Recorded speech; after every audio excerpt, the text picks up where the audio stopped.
on and who wants to talk and talk to the chat a little bit if they're around and really, talk about what if Trump wins? What's that going to look like? Think about how you know what will the reaction of the media and the left be? What will the reaction of the people on the right be? And overall, is it going to solve a whole lot of problems? All that sort of thing. There's also this story about the Labor Party sending 100 people to come and campaign for Kamala in swing states. That it's concerning, not because I think it's going to matter. In fact, I think that that's such a bad look. It's going to actually hurt her more than it would help.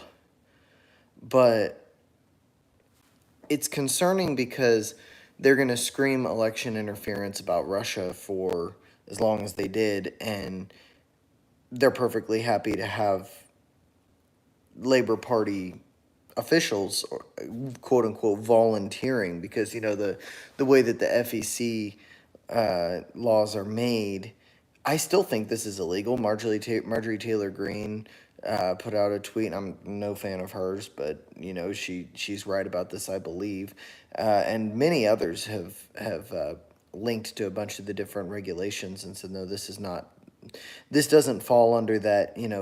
A person from a foreign country can volunteer, because that's the argument that people are making. That people from foreign countries can volunteer to uh, to help with a campaign. That's not what this is. This is an organized effort from the Labor Party to impact our election and sway it in one direction, as stated by their whoever the lady was. I posted a video about it and I put up uh, her post, but she's some sort of like internal affairs director of the Labor Party. She's sitting there talking about they want to help the United States elect the first female president. She wants to elect Kamala. This is just a very one-sided. Not, we're going to volunteer to help with the campaign. This is concerted effort from a specific political party in a different country to impact our election. That's very different from accepting volunteers from a foreign country. So that's a pretty hefty infraction, I think. So I don't know if this has actually come to fruition yet. I don't no Nobody has really said that this is a for sure thing, but it's in the air that the Labor Party is going to be sending people to campaign for Kamala Harris. Again, I am of the opinion that this is an infraction, and feel free to drop your opinions in the chat. I see a few people have joined. The Labor Party sending 100 volunteers to work in swing states to try to uh, pull them for Kamala Harris. That there's no way this is legal. Um, and with as much as they've sat there and, where's my source? It was a social media post put up by the oh, let me see if I can pull it up. I can't. She's the director of affairs of the Labor Party. It's trending all over X. Go look it up. I made a video about it too. With a there's a screenshot of the social media post that she put up. It's a Google it real quick. There's been a couple news sources pick it up. Um, I'd have to. So I'm streaming off of my phone, and I can't like pull up Google off real quick. But let me see if there's any way I can. I'm very new to streaming with my phone. Uh, I might just Telegraph. Yeah, Telegraph has them, buddy. Nixer Doyle, but Telegraph has the story. Um, I can link it in the description. But yeah, just Google Kamala campaign Labor Party. I'm not making this shit up, man. I promise. This is a thing. Um, but there's 3, 4 different news outlets that have put this up. Um, I tend to catch a lot of this trending stuff on X while I'm working, or like hear it while I'm working. It's on Telegraph, the Telegraph, buddy. Go check out the Telegraph. There's a story on it. Um, And so a lot of it is like I'll hear it from reputable sources and be like, okay, well, this is a thing, and then I'll go find like the articles linked on X when I go looking for it, and then I'll find them, and like then I can like pigeonhole them to read later. And I haven't read them, and I couldn't remember which ones they were. But yeah, the Telegraph. There was WPC. There's a bunch. There's a whole bunch of them. Um, it's unbelievable, man. You know how they say like accuse your enemy of everything that you're doing, um, while you're doing it, and that's the best way of deflecting. I mean, that's exactly what they're doing. Saying, well, Trump's, Russian election interference is not. Oh, by the way, let's go get government officials from Britain to come and help us. Yeah, what the hell? And they've already kind of done this, like with Zelensky, because for whatever reason, the Ukraine war is such a big issue in our country. Like, why are we such big supporters of Ukraine? I don't know. Most Americans can't find Ukraine on a map. Why do we support Ukraine? If you find somebody who, who says they support Ukraine, ask them, without mentioning Russia, why do you support Ukraine? And they can't tell you because all they can say, well, they got invaded unjustly. It's like, well, the government of Haiti got toppled unjustly. Like, what? I don't see your Haitian flag. Like, what's wrong with you? There's. But she did the same thing with Zelensky, having him go around signing bombs in Pennsylvania. That happened too. I mean, people don't realize this. Like, they've been doing like reprehensible stuff. They're like, oh well, you don't like Kamala because you're a crazy Trump person. I'm not a crazy Trump person. I don't particularly care for Donald Trump, but I mean, just look at what she's done during this election cycle. Trump has at least not been having foreign leaders come and sign like autograph bombs and hand them out in swing states, or invite emissaries from a foreign government to come and campaign for him. I mean, it is a big deal to me, and uh, it's but I don't think it's a good look for her. I think that no matter what, she's losing if she does this. Whether somebody's able to point out, hey, this is illegal, and take her to task for it, that looks really bad. But even if they're not, even if this doesn't become a scandal, which it should be a scandal that Kamala's bringing foreign actors to campaign for her. That should be a scandal. But even if it's not, your average person will see it and be like, what the fuck are you doing? Like, why are you bringing people from a different country? Like, this is the election for Americans. Why do they get a say? And I think part of the reason that they're doing this too, there is in living in London. I read this figure on where's the news story? I think it was might have been the Post Millennial. I don't remember. There's 400,000 dual citizens living in London that get to vote in our elections.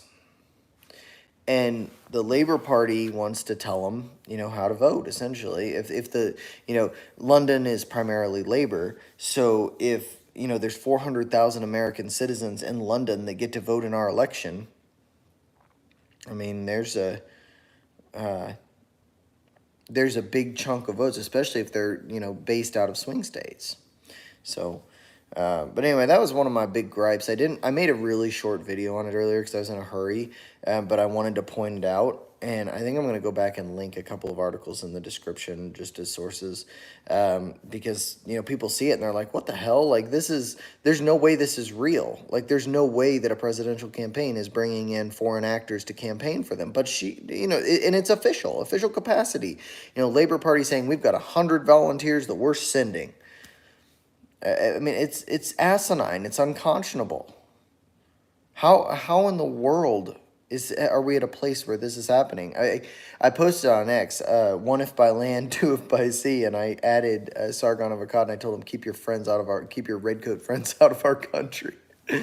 I mean, what in the world do we need to send a fighting force over to the UK and land on their shore and tell them to stop meddling in our election? I wouldn't care if Trump did this. I don't care who does this. If you're bringing officials from a foreign country in to campaign for you, I'm sorry, that is far past the line. It's unconscionable. But what if Trump wins? What if Trump wins? Because we've heard Jamie Raskin say that Democrats aren't going to certify a Trump win. What does happen? Ultimately, I think that they would have to, like, they'd be forced to certify Trump win, especially if, as I think it's going to be a landslide victory for Trump. Who knows? I mean, it may not. I know that Democrats are very, very good at getting like mobilization. So who knows? Like it's a very close race. The betting markets are showing like a 20-point lead for Trump, but that doesn't mean anything. Like they're betting markets. They're not. This isn't a poll, and our polls have historically been like 5, 6, 7, 8% off. Clinton was leading by like 9 points going in. So you can't really trust that. I think like based on what I've seen on the internet, on the ground, I think Trump wins this, and I think he wins it big. But if he does, and it's like a razor thin margin, I don't think we're going to hear a result for a while. With all the mail-in voting and everything, last time we didn't really know what the hell was going on until maybe 1, 2, 3 days. If I remember right, it was like Saturday before we finally got like everybody voted on Tuesday, and it was Saturday, I think, by the time like before we actually got any results. And then there were like really weird like overnight ballot dumps that ended up being like 95 to 100% for Biden. Just like really weird stuff that people were very skeptical of. And that, of course, it only happened in swing states. And then there was the whole Maricopa County thing. And that went on for weeks and weeks. And in fact, everybody knows the story about January 6th. Well, actually, I shouldn't say that. Most people don't know the story about January 6th, but they're told a story by mainstream media about it. And that makes me sound like a lunatic because of the way that, everybody's just kind of accepted it. But the point is, like, if best case scenario and most likely scenario, if Trump wins, I don't think that the Democrats are going to are going to block him from being brought in. I think Jamie Raskin was, completely full of shit. I don't think it's going to mean anything. However, well, and beyond that, like the rhetoric about January 6th that they've been able to use, I think that they might lose the media on it if they try to block Trump, because the media wants something to talk about, right? You guys remember between 2016 and 2020? I mean, it was endless news cycle about Donald Trump. Is this Donald Trump goes and crosses the demilitarized zone, shakes hands with Kim Jong Un, and has a conversation, about keeping things peaceful in Korea, and he was crucified as being friendly with dictators. It's like, well, what do you expect him to do? Like, what in the world? I don't. I have absolutely no idea. What you expect from a leader if you crucify them when they're doing the things that leaders are supposed to do. It doesn't make any sense to me whatsoever. So, but if Trump does win and nobody blocks it, we will hear screeching like you've never heard before. I think it's going to be worse than 2016. You guys remember that meme of like the person like falling to her knees and screaming, "No, Donald Trump won." It's gonna be that, but it's gonna be that for like times 1,000. They've spent so much time demonizing this man. Like, even if your politics are opposite to his, he isn't that bad. He's not as conservative as George Bush. He's not. The only difference really between him and like your kind of mainstream moderate conservative is he's not nearly as pro-war. So people on the left, theoretically, based on what they purport to believe, and I include myself in that, by the way. I just took my political compass test, and I was minus 1.75 and minus 4.33. I was very left-leaning libertarian. Um, but people on the left ought to be happy with that. If a Republican was going to win after the disaster that Joe Biden was, then Trump is probably your best option. I mean, the only, the only other one that it would have been, Nikki Haley, who's, a warmonger and very, very much establishment. And maybe that's what they wanted. Maybe that's what the people on the left who, purport to want an end to wars and, to make sure that everybody can enjoy, the best life that they possibly can. Maybe what they really want is just war. Or maybe they're just too stupid to understand the implication of a Kamala Harris presidency. And I truly believe that a lot of that is the case. If you go on to X and friggin' just look up, I don't follow very many people on X. I follow just people that I know for the most part. There's a few like public figures that I follow, but not very many. So if I scroll through my timeline is super influenced by what I look at. And I look at mostly what left-wing people are saying. And the reason for that is that when you have an argument about, say your candidate or somebody that you want, or somebody that you support, you want to steel man their argument. So if you just listen to what they're saying, you're never hearing the negative side of it or what the critics might be saying. So if you only go and listen to the critics and then fact check them, you're probably going to have a much more accurate picture about what's actually going on. So, for example, I was scrolling through X and I saw every left-wing person, like the Krasensteins and Kamala HQ and Harry Sisson and all these crazy people.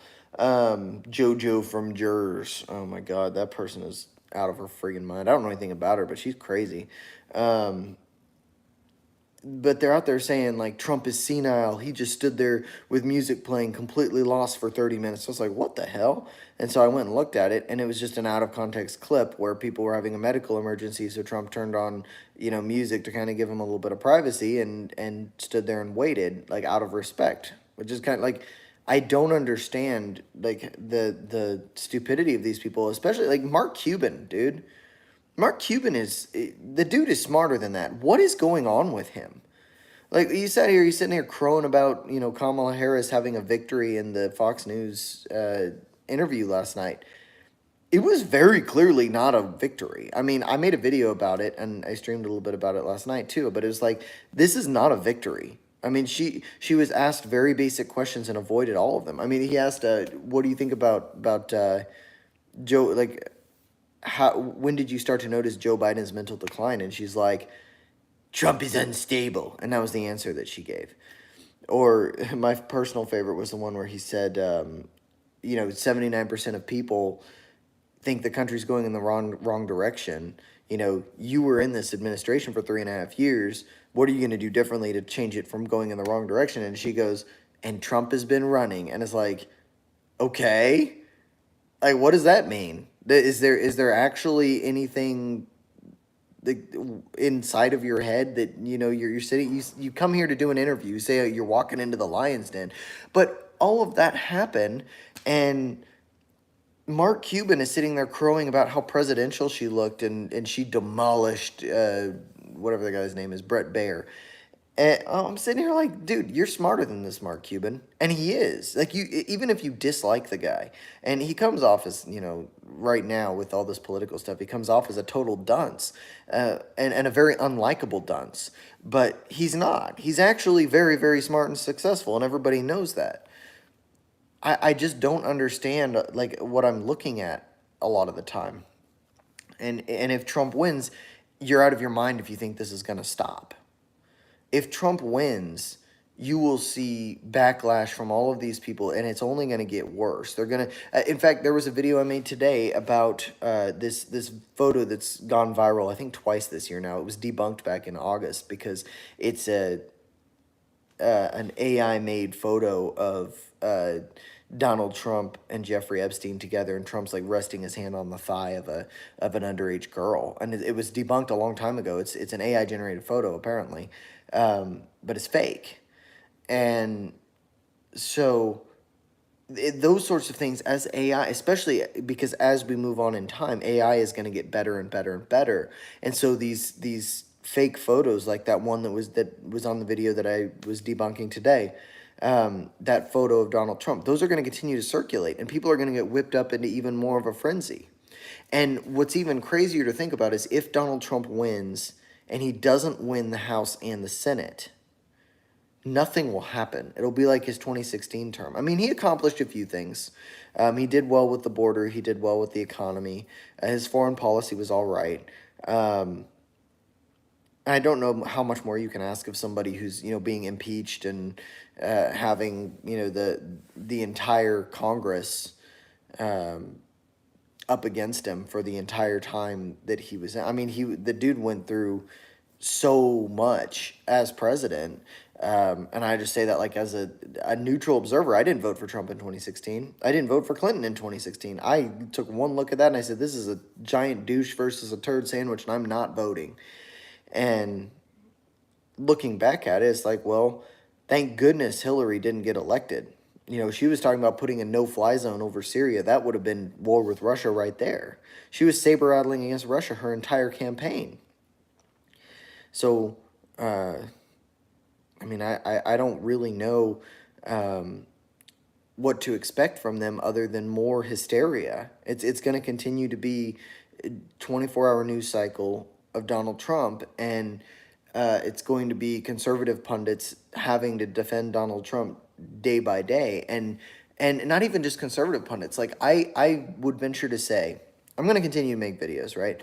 If after Donald Trump's, supposed victory, let's say he wins, I'm going to continue to make videos, but I'm going to bet you that a lot of those videos are going to be defending Donald Trump, a man that I do not like, but he's probably the most lied about person on the planet by a mile and a half.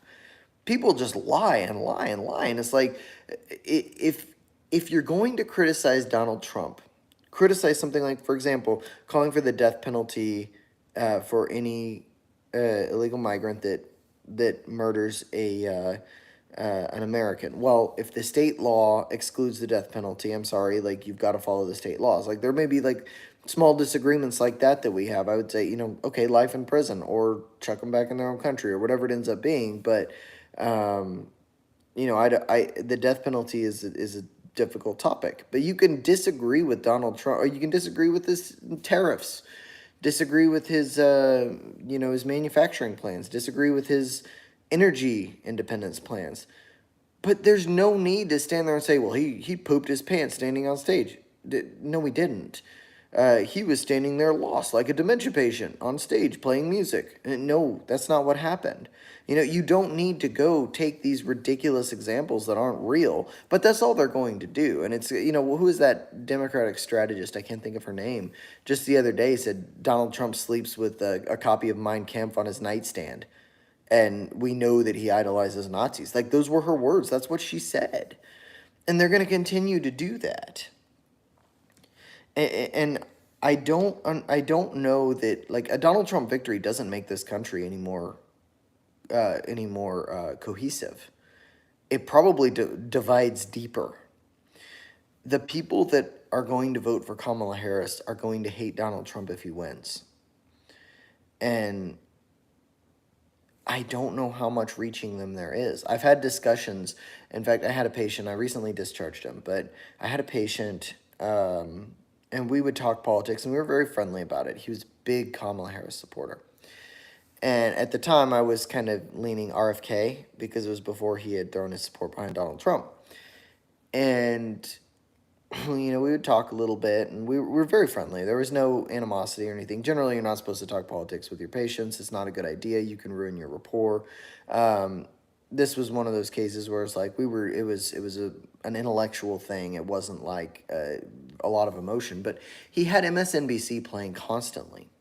If you think that any of these people that are voting for Kamala Harris and believe the lies about Donald Trump are going to stop listening to MSNBC, they're not going to, because the way that people cope with the loss of an election is to go listen to like-minded people and let them try to comfort them. I mean, when Trump lost in 2020, I guarantee you that many, many, many people that watch my channel, that watch channels like mine, ran off to, Tim Pool and Steven Crowder and the other conservative pundits that were talking about how the election was rigged and stolen and so on.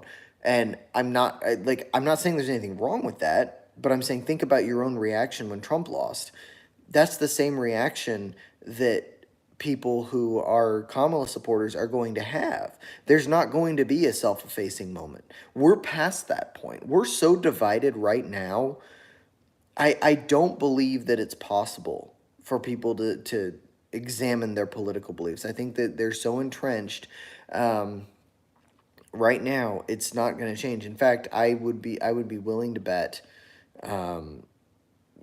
civil strife will ramp up. It's going to be much more difficult, at least for a little while, until the hysteria of the election dies down. I think on average, people will probably, like, your average person is just going to move on with their life, go day to day. And if Trump wins, they're probably going to be pretty happy with it. But I don't think their political opinions are going to change. The next cycle, they're going to vote Democrat again. Even if, let's say, Trump achieves everything that he said he was going to do. He fortifies the border. He brings down energy costs by half. He cuts all this foreign aid spending. All of these, all these things that he says he's going to do. They're not going to put it together. The people that vote for Kamala are just going to say, well, Trump inherited a good economy from Harrison Biden, and it was just turning, round in the corner when he took office. That's what will happen. So I'm not naive enough to think that there's going to be some kumbaya moment afterward. It's probably going to, but it seems to me like since 2016, the political world has just been, there's like a sense of anxiety knowing that something really, really bad is going to happen and not really knowing what that means or what that is.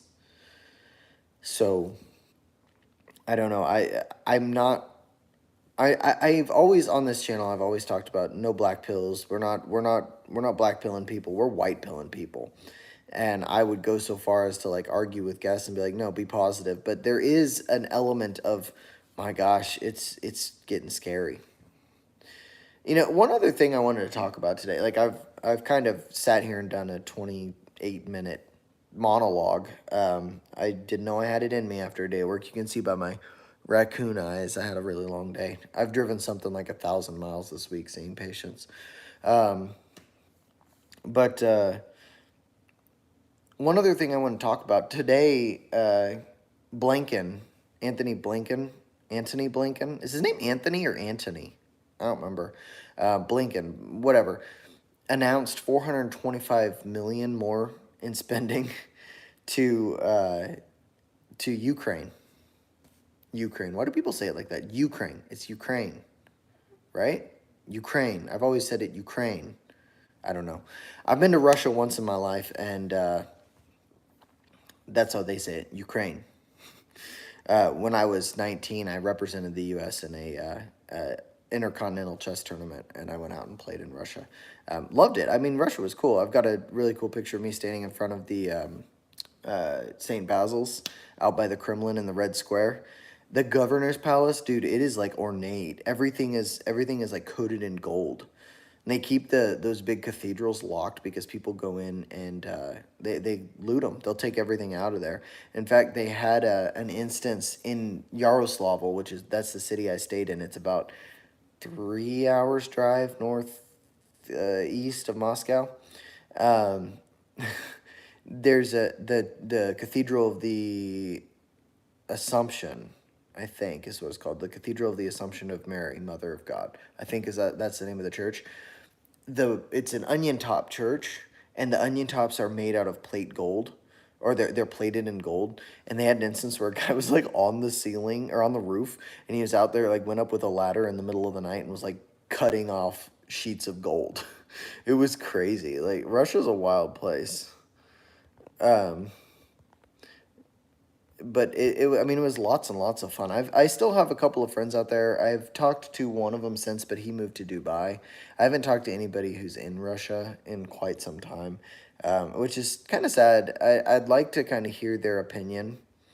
Um, I'd like to kind of hear their opinion on like everything that's going on between Ukraine and Russia and us and Russia. Because I mean, whatever you may say about Russia and Russian politics, I have some very good friends from there. They're good people. Um, all of them international travelers. They're very well educated. Just really neat people. And so whenever I hear, the news about, Russia and Ukraine going at it, I feel kind of afraid because, a couple of my friends, they could be in that army. I don't know. I don't know. I mean, I say friends. We haven't talked in, 8 or 9 years, but, I would feel sad if one of them was in there. Jerry Lass, I was talking with the wife the other day. I'm less worried than ever, and that's the problem. When you go through a lot of trauma, you feel normal most when things are at the worst. Huh. Well, that's a good point. I don't know. I mean, I feel more anxious than usual, but that's not, not necessarily indicative of anything. But the other thing, so what I was talking about before I got sidetracked about my trip to Russia. I was talking about Ukraine. 425 million more dollars to Ukraine. I mean, what a slap in the face. There's still people in, North Carolina and Florida, Georgia with no power, still struggling to rebuild from the hurricanes. And here we are. What did we send the other day? 170 million to Lebanon, and now here we are sending another 425 million to Ukraine. I mean, it's asinine. It's the why? Why are we? I mean, if let's go. So if you say why are we in the war in Ukraine, this war in Ukraine, people say, well, it's because Russia invaded Ukraine unjustly, and the just thing is for Ukraine to be helped. And it's like, okay, so let's give you that. Let's give you that. So Ukraine should be helped. Okay, who should help Ukraine? Well, Ukraine's allies. Ukraine's what? That's not us. We're not allies with Ukraine. You know what I mean? There is literally less than no reason for us to be in. I mean, what all it is a proxy war. We're trying to engage Russia and we're trying to deplete their resources and, uh, beautiful. What can we not? Were we not satisfied with peace? Were we not? I mean, uh, do you remember when Putin invaded Ukraine? It was, let's make sure Trump's out of office. Don't want Trump in.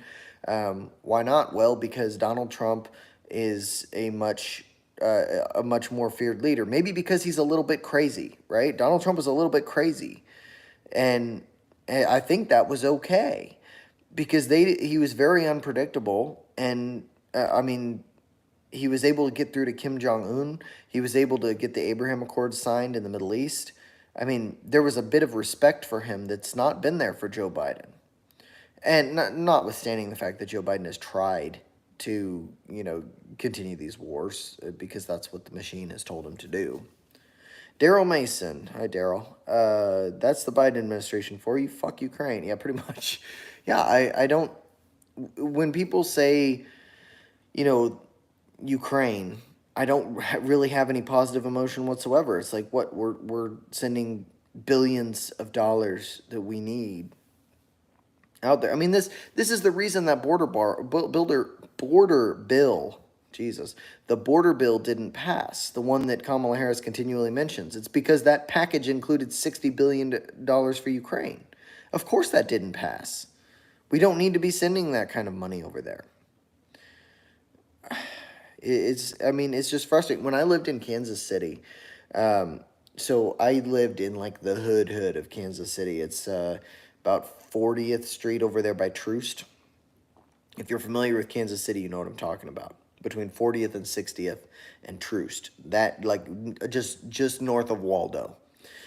And if you go down, let's see. If you go down Troost to Waldo and then you go along I froze, I think. And you go along over to State Line Road. Take a right on State Line Road, and I don't remember what the road is. You turn left, but there's a neighborhood in right there off State Line Road, and they have the entire neighborhood is full of Ukrainian flags nailed to every tree. There's lots of big, beautiful trees. Um, and there's great big Ukraine flags nailed to them. It just blows my mind, man. Daryl says SMH another thing they are doing is letting all these damn migrants over here. Also, yeah, for real. Yeah, for real. I live in a city that's right on an interstate. There's a lot of trafficking of children and illegals that runs right through here because Interstate 35 is where a lot of them come up from because 35 goes all the way down to San Antonio. It'll come straight up to Oklahoma City. And then at Oklahoma City, there's a bunch of interstates that run through right there. 44 is the one. I lived in Tulsa and then I moved to a different state. But 44 goes right through all the way east, all the way to St. Louis, all the way past St. Louis. I mean, 44 goes, right?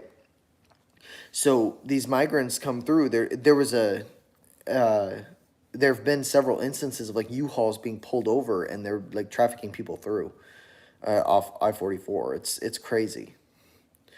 Nobody knows.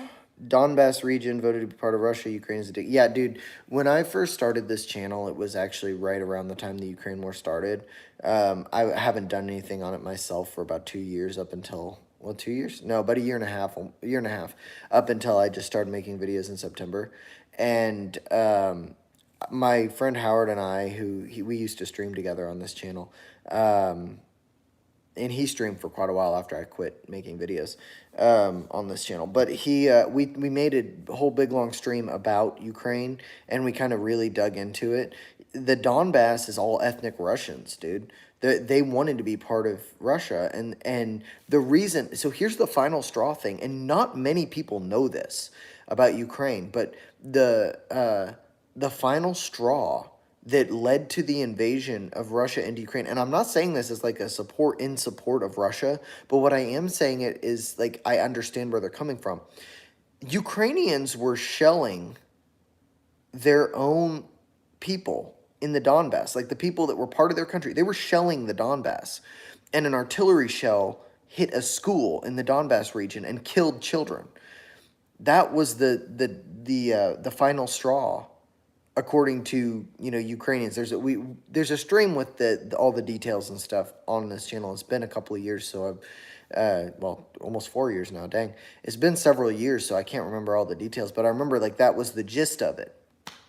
And there were videos from on the ground that were coming out. Howard was able to find a lot of them off websites I didn't know existed, but he found a whole bunch, and we we went through all this stuff. But the people in the Donbass were saying is they shelled a school and killed children, and we were begging Russia to come in and help us.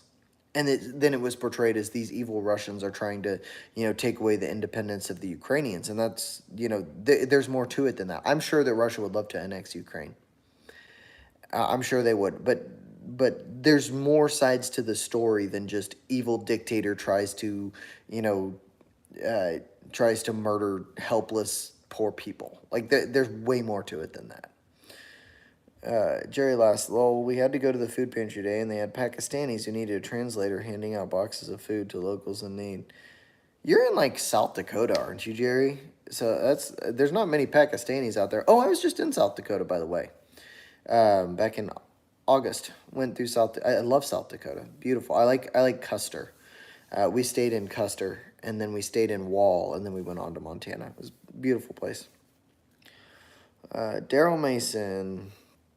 Ukraine is a huge problem and Israel is a bigger problem. I agree. I am pretty strictly non-interventionist.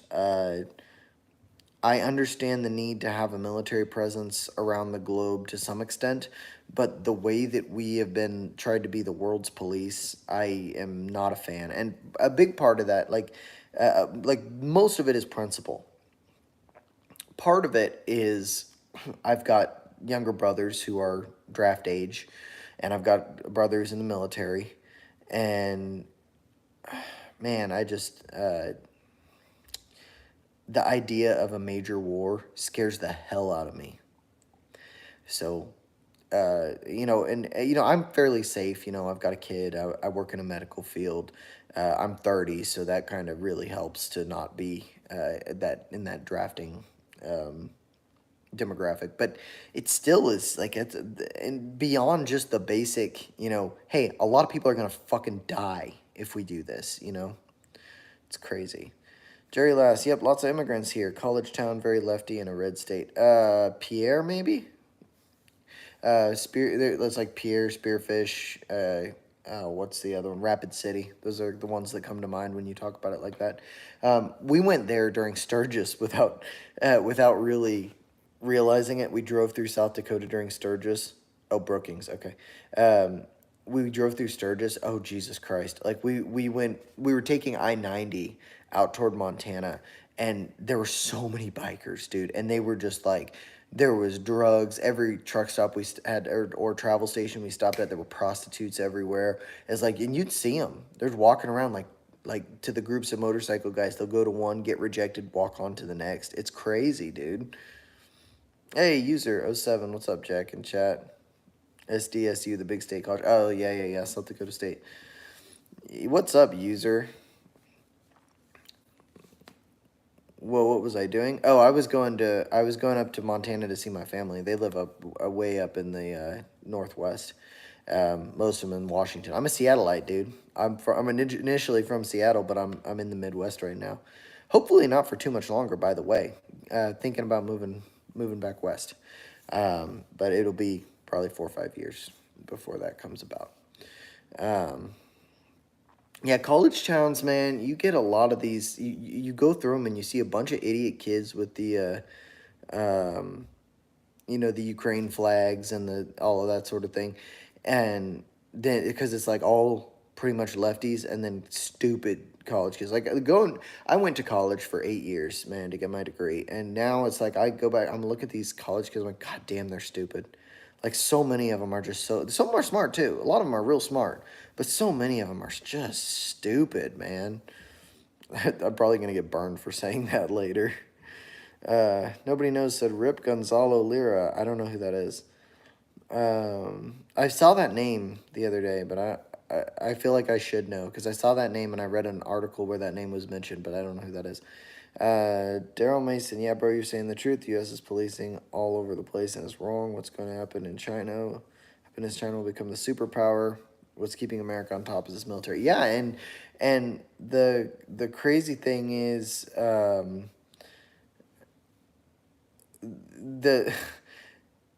Kamala and Biden know this, and their people know the military is what keeps us, like on track, and they're still cutting it. Like, what backdoor deal did they make with China? Like when the commies come, what are they gonna get? How are they gonna escape the guillotine? I don't know.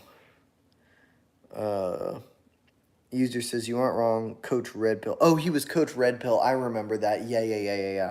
He was tortured and killed in Ukraine. He was an American living there, speaking his. Yeah, I remember that now. Yeah, I remember seeing, and it was several years ago. I saw the videos of him. Yeah. Howard pulled him up. I remember watching this. Now, I've got no love for the whole red pill community. I really don't. I think a lot of them are really cringe and terrible, like the Manosphere people. Oh my God, they're awful. But that guy didn't. Yeah, you don't. No one deserves to be tortured and killed. Like that's no. And he wasn't wrong. Yeah, it's. I remember that now. I feel bad that I forgot about it. That was around the same time we had like that invasion happened though. That was the same time where remember the truckers convoy? Where it's like thousands and thousands of trucks drove across Canada and parked in the capital to protest the COVID lockdowns. And then, no, the craziest part about that to me is that all the lefties in the city freaked out and were like, they're ruining our city and we can't have these protests that are disruptive. And then, like, immediately after the whole Summer of Love thing happens. Or no, that was after the Summer of Love. That happened before. Like, it was after all the George Floyd riots. All these lefties are like, these horrible truckers daring to protest. It's like, what the hell, man? Like, the cognitive dissonance is insane. I actually had I debated a resident from Montreal. No, Ottawa. Ottawa. That's the capital. That's the capital of Canada. I know my geography. I promise. There was a resident from Ottawa that came on, and I debated him on a live stream. User said hypocrites. Yeah, dude. I've been sitting here monologuing for 45 minutes. I feel like it's kind of a. I actually got offered a job teaching a course to masters and doctoral students. Just one course. It's not like a full-time job, and I took it. So maybe this is good practice. Just sitting here monologuing. It's preparing me to go teach a college course. It's kind of wild, man. Yeah, I don't. The name of this stream is if Trump wins, but I've kind of covered a whole bunch of topics. The only other one like that I really, well, I don't even know. I think I've touched on all the big topics, so I'm kind of just chilling right now with you guys. Um, but man, I can't believe. Yeah, it should. Nice man. Thanks, user. I can't believe the just the support in the U.S. for Ukraine. Like I don't. That's something that I've struggled to understand since it happened. Is like why do we care about this so much? Because there's so many other regional wars that are going on. I don't know what is so special about this. You know what I mean? By the way, I need to go get a charger. My phone's about to die. Um, I don't know what it is about. I mean, I understand like the sympathy angle of, poor Ukrainians, they're being bullied by the big bad Russians, but you would think that people are smarter than that. Like, you can feel sympathy for the Russians being or the Ukrainians being bullied without sending billions and billions and billions of dollars to them, you know? There we go. That's better. I've got a charger now. My phone's not going to die. So, user said, remember, if you feel nervous, imagine the audience naked. I think that's illegal, or at least an ethics violation. No, I've been guest lecturing this semester. It's been kind of cool.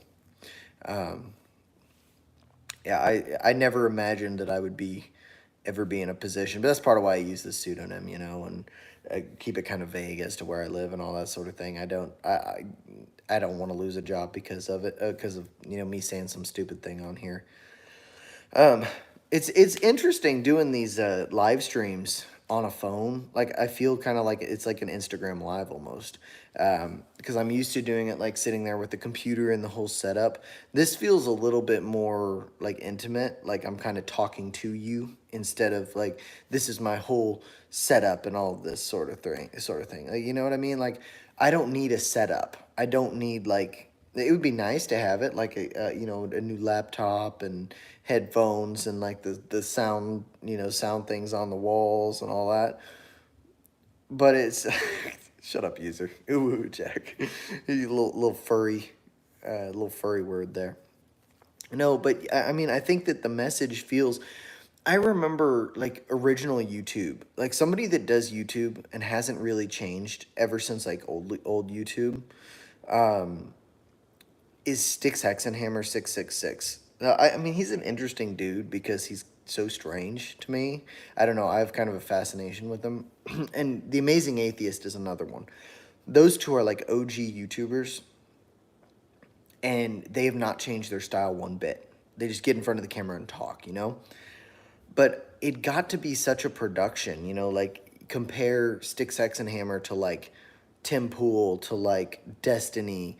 You know what I mean? Like all of these like newer era YouTube people, they've got the whole setup and it feels inauthentic.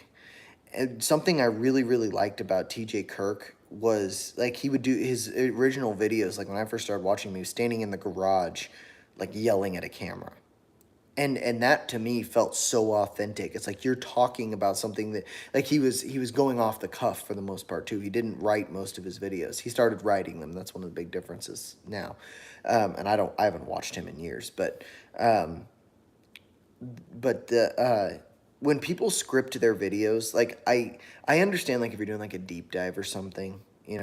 But if you're doing like a reporting and talking about and giving opinion and reacting, if you script your videos, like man, I don't know, it just feels like it's so inauthentic. So I kind of like this better than the other way of streaming.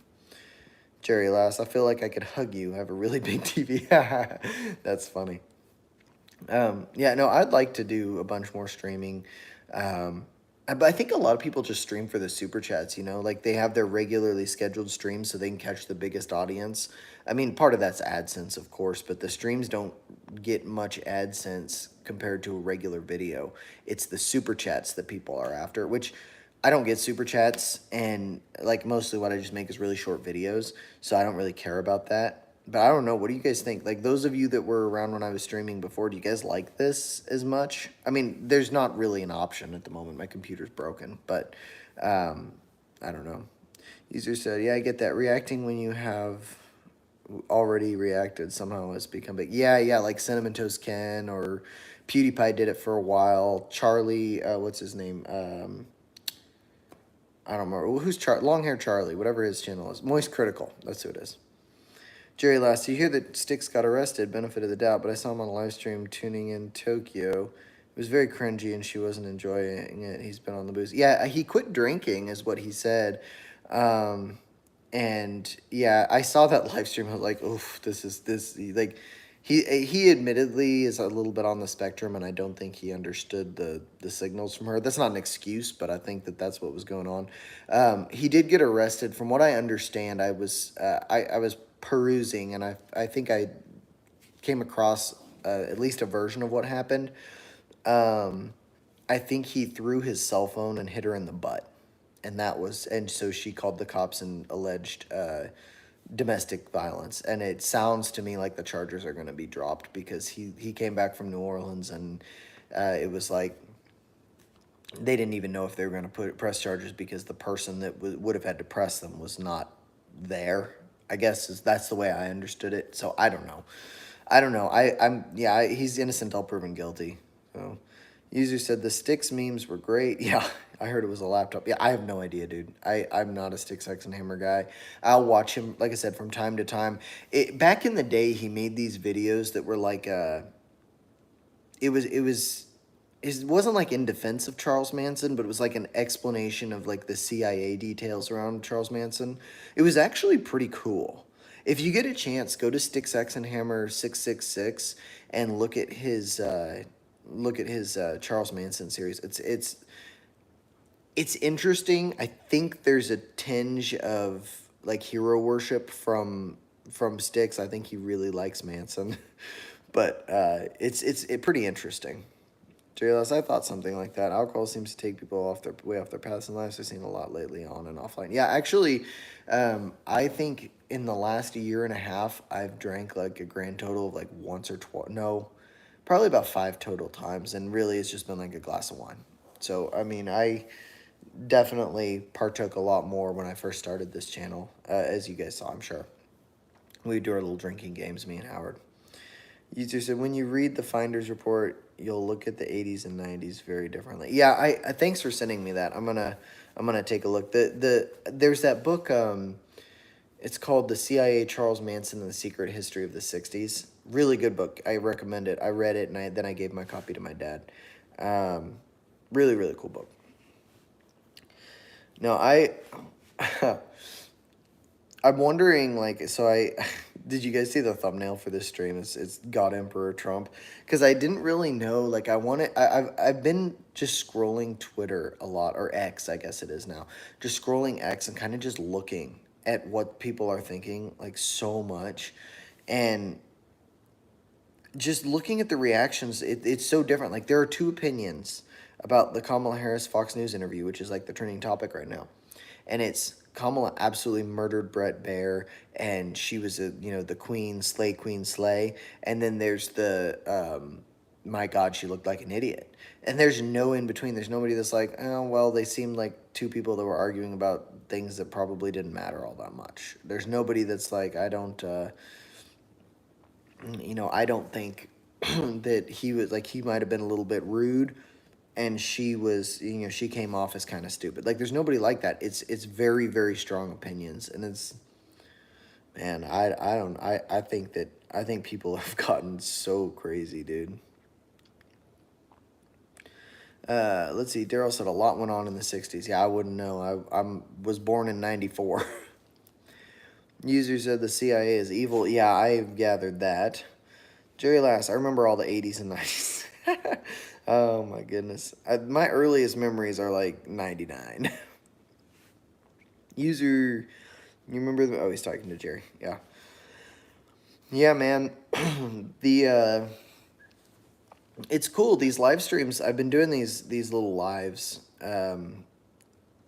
This is the third one now. I did one and two on my phone and one on the computer before the computer died.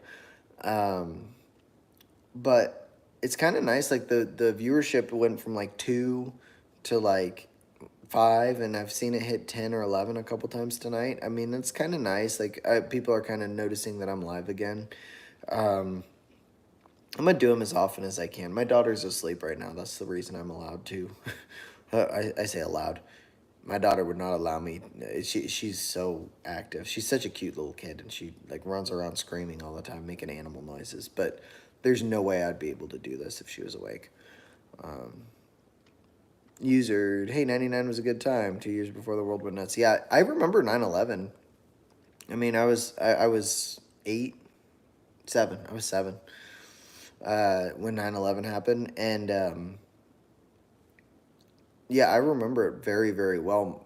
My mom brought us back from school, and we were all at home. At that point, let's see, there were 7 kids in my family, and we all came back home. We were sitting on a bed. Mom was having us watch. We were all sitting on mom and dad's bed, watching. It was some Lassie movie, and mom was like watching the 9/11 stuff, and the older kids were out there, and so I wandered out of the room watching this like Lassie. It was like Lassie crossing the Great Divide or so. I don't remember what it was, but went over and my mom was freaking out. She thought we were gonna get invaded. My dad was actually selling filters at a Boeing plant at the time. That's what Seattle's known for is aerospace, right? Um, he was selling filters up there, and he got stuck in security on the on the uh, uh, on the at Boeing because of all the airplane security stuff. I don't know. They locked it down, essentially. I don't know enough to really know what exactly was going on, but Boeing locked down. And my dad became a 9/11 truther very quickly because he had buddies who worked at Boeing who had actually worked on the planes, like the plane that was crashed in the field in Philadelphia, allegedly. Um, they actually went on one of the cleanup crews to go like pick it up and like kind of do the forensic rebuilding of it. And they told my dad, they're like, that was just random parts. There was no plane there. There was no evidence of a fuselage. It was just a bunch of like spare parts. That's all it was. It's just kind of crazy. I mean, I don't know how true that is, but it's kind of crazy. Daryl Mason, 99 was one hell of a year, yo. I went to the concert in Woodstock and stuck there for 2 nights. Remember when they said the computers in the world was all going to end in 2000? Yeah, I actually remember that. My mom and dad bought a whole bunch of rice. User, yeah, I set my comps date to 5 minutes before 2000 and nothing happened. Jay says, shit, I forgot to put the kids to bed. Thanks for the reminder. I'm kind of loopy. I had to take hydros for back pain. Changing seasons. Yeah, oof, that sucks, man. Arthritis is a bitch. You said, I think companies did an April Fool's, like typing Google into Google crashes the internet. What? I don't know. I don't know, dude. No, 9/11, I don't remember flying before 9/11. I think I only had flown once before then. I kind of wish I did because I want to be able to compare it. But I mean, like, I was in the Dominican Republic earlier this year, and getting through security there is so freaking different from here. I mean, there's a lot of tourists, but like it's nothing. Like you go through and you just like throw your bags into a thing and it pushes them through, and you walk through it. You know what happened? Somebody stole my hat. I had a baseball cap. It was with a sports team, and somebody that worked there swiped it. It's that red one I always used to wear. Somebody swiped my hat. You just said old IT joke. Oh yeah, it didn't hit with me. I'm not IT. I'm not an IT person. But yeah, man, the TSA is something I like. I love the South Park depiction of it, the TSA, because the TSA is just like so obviously a an infringement on freedom, like, to such a degree. And like, it wouldn't be so bad if they all just weren't assholes, because they all are. Like, the TSA could do their job, draw a really nice paycheck, get their pension and all that when they're done. They're never gonna, like, lose their jobs. And they're just, they're dickheads to everybody. They have the easiest job in the world, and they're just mean and rude. I mean, so rude. I, I was getting I was getting hassled by one of them when we were going through the airport, and I had a diaper bag with my daughter's formula in it, and they like held me up and did like a search and everything because I had a box of powdered formula. And they were like, well, this came through on our X-ray. I was like, yeah, go ahead and look at it. And they're like, no, we're going to need you to step over here, put your hands above your head. It's like, Jesus Christ, dude, it's formula. I hate it. Daryl Mason, 99 is when Austin Powers came out. Love it. User said, that's messed up. I hate airports. I guess you never flew and got to see the cockpit. That was the thing when I was a kid. Oh, really? I didn't know that. Jerry Law said, Google, I can't just get to be a know-it-all dad with that. My 7-year-old questions everything if she thinks I'm full of it and tells me Google it, even if I just don't know something. That's funny. User said, could be anthrax. Well, like, I guess. I mean, it was sealed, though. Like, it was a sealed box of baby formula. I mean, it was like in a package you couldn't open. Bungerman said, we would all be dead without the TSA. Truly a great institution that keeps the peace by screaming at you for bringing shampoo bottles slightly too large. Yeah, dude. Well, and they're not even effective. Like, every study that's been done on them and every test that's been done on them, like, they don't catch any more of the, any bombs or anything like that than, like, typical airport security. They're garbage. It's stupid. Anyway, guys, I'm gonna sign off of here. I'm need a drink. I need to get ready for bed and all that. I've got to drive another 300 miles tomorrow. Seeing patients, helping people recover. That's what I do. It's been a long week, but hell yeah. Toilet safety admin, yeah, that's funny. But yeah, thanks for hanging out and chatting, guys. I'll try to go live as much as I can, but did you make you spread your asshole? Oh, it's funny, Jerry. But no, I gotta go, guys. Thumbs up if you haven't yet. It really does help. And yeah, I'm gonna keep trying to stream like this. I have fun doing it. So we'll see you later.